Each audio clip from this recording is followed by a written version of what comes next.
தொலைபேசி வாயிலாக இணைந்திருக்கிறார் மூத்த பத்திரிகையாளர் திருமிகு லட்சுமி சுப்பிரமணியம். வணக்கம் திருமிகு லட்சுமி.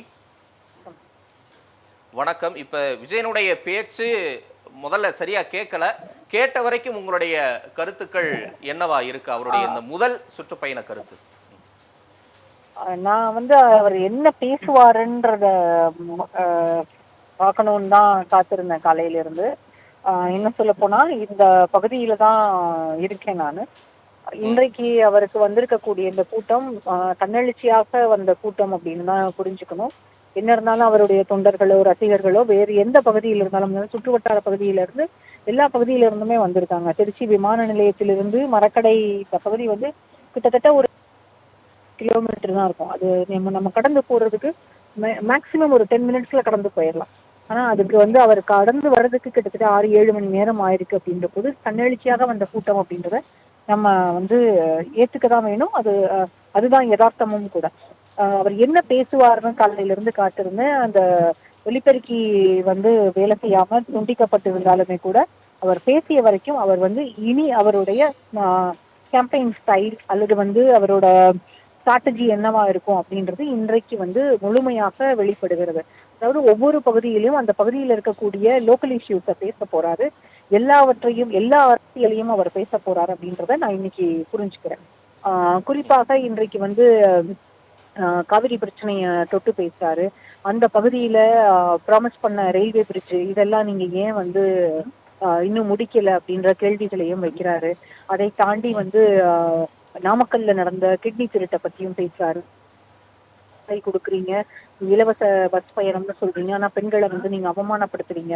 அதாவது டிஎம்கேக்கு கோரா அவங்களுக்காக அவங்களுடைய செல்வாக்கை தொட்டு அவங்களுக்கு எதுல எல்லாம் வாக்குகள் கிடைக்கும்னு அவங்க நம்புறாங்களோ அதுல எல்லாத்துலயும் அடிக்கிறார் அவர். அப்போ திமுகவுக்கு எதிராக தன்னை பொசிஷன் பண்ணிக்கிட்டாரு. இனிமேல் திமுகவினுடைய வாக்குகளை குறிவைத்து அல்லது திமுகவுக்கு எதிராக இருக்கக்கூடிய வாக்குகளை குறிவைத்து மட்டும்தான் அவருடைய பிரச்சாரம் இருக்க போகிறது அப்படின்றது ரொம்ப தெளிவாகவே தெரிகிறது. விஜய்க்கு ஒரு தன்னெழுச்சியான கூட்டம் இருக்கிறது. இப்ப அவர் தொண்டர்களோட அல்லது அந்த ரசிகர்களோட தன்னை கனெக்ட் பண்ணிக்கணும் அப்படின்றதுக்காக பெரும் முயற்சியில ஈடுபடுறார். அதுதான் இன்னைக்கு அந்த பஸ் மேல நின்று கடைசியில ஹக் பண்ற மாதிரியும் கிஸ் பண்ற மாதிரியுமான அந்த செய்கைகள் எல்லாம் செய்ததையே அப்படிதான் புரிஞ்சுக்கணும். ஸோ அவர் ரொம்ப இன்னைக்கு அந்த காவல்துறை விதித்த கட்டுப்பாடுகள், அதுல ஒரு கட்டுப்பாடு நீங்க பஸ்ல இருந்து நீங்க வெளியில இறங்கி ரோட் ஷோ பண்ணக்கூடாது நீங்க அப்படின்னு சொல்லியிருந்தாங்க. அந்த கட்டுப்பாடுகள் எல்லாம் பெரும்பாலுமே அவங்க கடைபிடித்திருந்தார்கள்.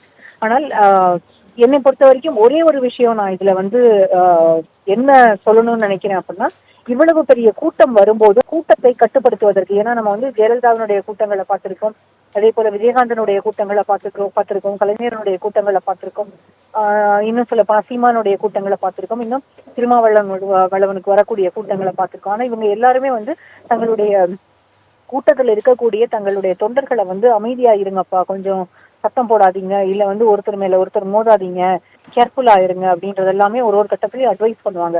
அது போல இவரும் இவருடைய தொண்டர்களுக்கும் ரசிகர்களுக்கும் அதை சொல்லி தரணும் அப்படின்னு நான் நினைக்கிறேன். அது போக போக இனி ஒரு கூட்டத்திலையும் அதை கடைபிடிக்க ஆரம்பிச்சிருவாங்க. இல்ல அவங்களே அவங்களால எல்லாத்தையும் ரெகுலேட் பண்ணிக்க முடியும் அப்படின்னு நான் நினைக்கிறேன். இன்றைக்கு வந்த கூட்டம் அவருக்கு உற்சாகம் தருகிறதோ இல்லையோ, அவருடைய கட்சிக்கு உற்சாகம் தருகிறதோ இல்லையோ, தமிழ்நாட்டு தேர்தல் அரசியலில் எப்படிப்பட்ட மாற்றம் வரப்போகிறது அப்படிங்கறத இது உணர்த்தக்கூடியதாக தான் நான் புரிஞ்சுக்கிறேன். ஓகே, இப்போ இந்த கூட்டம் வந்திருப்பது விஜய்க்கு, குறிப்பா தாவேகாவுக்கு ஒரு பாசிட்டிவ் சைன் அப்படின்னு சொல்றீங்க. ஆனா திமுகவுடைய முன்னணி தலைவர்கள் வெளிப்படையாவே பேசுறாங்க. இன்னைக்கு சபாநாயகர் திரு அப்பாவை பேசுறாரு, 2011 வடிவேலுக்கு கூடாத கூட்டமா, விஜய் எனக்கு கூட தான் பிடிக்கும், விஜயை பாக்குறதுக்கு போறாங்களே ஒழிய இது அரசியல் தாக்கத்தை ஏற்படுத்தாது, அதனால எந்த விதமான ஒரு அதிர்வும் எங்களுக்கு கிடையாது அப்படின்னு சொல்றாங்க. அப்ப வடிவேலோட கம்பேர் பண்ணி அதை எப்படி பார்க்கணும்? இல்ல, வடிவேலோட கம்பேர் பண்ணணும்ன்ற அவசியம் கிடையாது. இன்னும் சொல்ல போனா தமிழ்நாட்டில் எந்த ஒரு நடிகர் வெளியில வந்தாலும் பெரிய கூட்டம் வரதான் செய்யும். விஜய் கேரளாவுக்கு போனாலும் அவருக்கு கூட்டம் வரும், இங்க இருந்தாலும் கூட்டம் வரும். இதே வேறு ஏதாவது ஒரு நடிகர் தமிழ்நாட்டு அரசியலில் இன்றைக்கு பீக்ல இருக்கக்கூடிய ஒருவேளை சூர்யாவோ அஜித்தோ அது மாதிரி யார் வெளியில வந்தாலும் அவங்களுக்கு ஒரு ரசிகர் கூட்டம் கூட தான் செய்யும். அதை அதுல எந்த மாற்று கருத்தும் இல்லை. விஜய்க்கும் அதே போல ஒரு கூட்டம் வருகிறதுன்னு தான் வச்சுக்கோமே. ஆனா இன்னைக்கு அவர் என்ன பேச போறாருன்ற எதிர்பார்ப்பு எனக்கு இருந்தது. உங்களுக்கும் கட்டாயம் இருந்திருக்கும் தம்பி. நீங்களும் காலையில இருந்து அவர் என்ன பேசுவாரு, ஏன்னா இது வரைக்கும் அவர் 2 மாநாட்டுல பேசினதும் சரி, அவருடைய அறிக்கைகள்ல பேசினதுமே சரி, பிஜேபிக்கு நாங்கள் கொள்கை எதிரி, திமுகவுக்கு நாங்கள் அரசியல் எதிரி, எம்ஜிஆர் போல ஆட்சியை தருவேன், அண்ணாவை போல ஒரு ஹிஸ்டரியை வந்து நான் ஏற்படுத்துவேன், இதை தான் வந்து திரும்ப திரும்ப பேசியிருக்காரே தவிர எங்களுடைய கொள்கை தலைவர்கள் வந்து பெரியார், அஞ்சலை அம்மாள் இதெல்லாமே சொல்லிட்டு தான் வந்திருக்காரு தவிர அவருடைய அரசியல் என்னவாக இருக்கும், இஷ்யூ பேசிஸ்ல என்ன பொலிட்டிக்ஸ் பேச போறாரு அப்படின்றது இது வரைக்கும் தெரியாம இருந்தது. ஆனா இன்றைக்கு அதற்கான அது என்ன பாதையில நகரப்போகுது, அது அவங்களோட ஸ்ட்ராட்டஜி என்னன்றது இன்னைக்கு அவர் பேசுனதுல இருந்து நான் புரிஞ்சுக்கிறேன். அந்த தொகுதி சார்ந்த பிரச்சனைகளை, திருச்சியை சார்ந்த பிரச்சனைகளையும் பேசுகிறார். அதை தாண்டி இன்னொன்னையும் பேசுறாரு. திமுகவினுடைய அதாவது திமுகவுக்கு எதெல்லாம் பலமோ, எதெல்லாம் அவர்களுக்கு வாக்குகளை பெற்றுத்தரும் என்று எல்லோரும் நம்பினார்களோ, திமுக நம்பினதோ, எதை அதிமுக எதிர்க்காமல் இருந்ததோ அதையெல்லாம் அவர் இன்னைக்கு கையில் எடுத்திருக்கார். ஸோ அவருடைய அரசியல் என்னவாக இருக்கும்னு இன்னைக்கு நம்ம வந்து புரிஞ்சுக்கிட்டு இருக்கோம். அவர் வந்து கிட்னி திருட்டை பத்தி பேசுறாரு, காவிரி பிரச்சனை பேசுறாரு, நீங்கள் வந்து பெண்களுக்கு இலவசம் கொடுக்குறீங்க, ஆனா பெண்களை வந்து நீங்க அவமானப்படுத்துறீங்க, பஸ்ல இலவசமா போறாங்கன்றதுனால அவமானப்படுத்துறீங்க அப்படின்னு சொல்றாரு.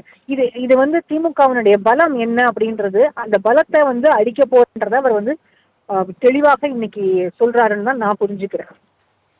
நன்றி திருமதி லட்சுமி, இணைப்புல வந்து உங்களுடைய கருத்துக்களை பதிவு செய்தமைக்கு.